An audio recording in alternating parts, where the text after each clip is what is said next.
With this Chevy Venture, the problem I've been having, and it's been an ongoing problem, is the turn signals. Right now I actually have them flashing. I have replaced the flasher, and the rear's working, and the front side marker's working, but this front one is supposed to alternate back and forth. It's not working. And if you own a Chevy Venture, you're probably familiar with electrical issues. Looking online for all the potential things that can go wrong, it's all the basic stuff that you would have in a traditional turn signal system. So in this one, I've changed the flasher, the bulbs are good. I changed the front socket. I went through the turn signal switch. That's why I got this all tore apart. Everything seemed to be working well. As I was looking at the wiring diagram, that's when I came across what was called DLM, driver light, or daytime running light. I don't know, something about daytime running lights. Well, apparently the turn signal controls all go through this. So that was the next thing I decided to pull out and see what was going on. And first thing that became very obvious was that relay is blistered on the side. I mean, it got pretty hot. And then I got to looking at it on the bottom. You can see where the contact points where that's soldered in are all cooked as well.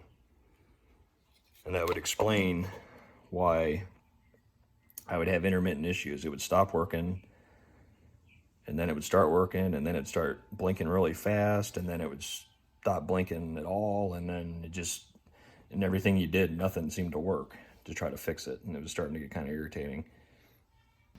Here's one. I was out at the salvage yard, and I went looking for one to see if I could replace that one.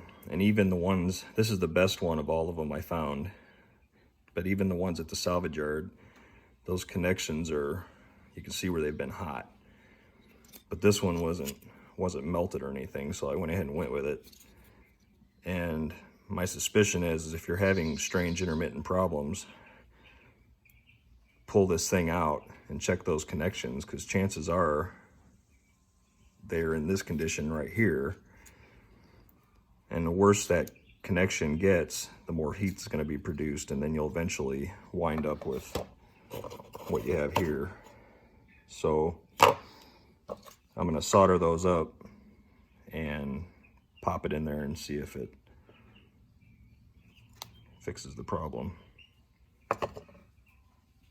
Oh, and when I was out there, Ford guys, I don't know what that is. Connection's all soldered up, so I'm hoping that that takes care of it. One thing with this is they're no longer in production, so if you do happen to find one, like on eBay, and it's used, they usually want 60, 70 bucks for it. And even on eBay, I couldn't really find a whole lot of them.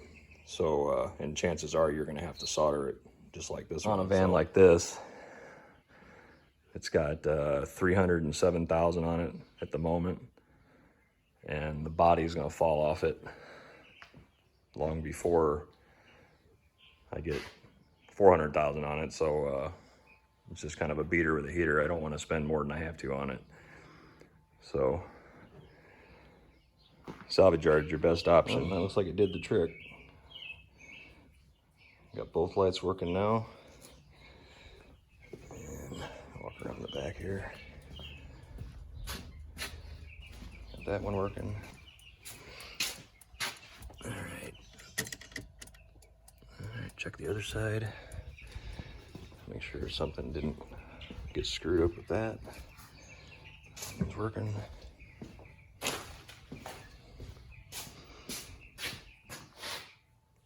think we're good to go. Awesome. The dude at the salvage yard just gave me that thing because the solder connections were shoddy, so he just told me to keep it. So basically that was a free repair. So I guess you can't ask for more than that. Have a good one.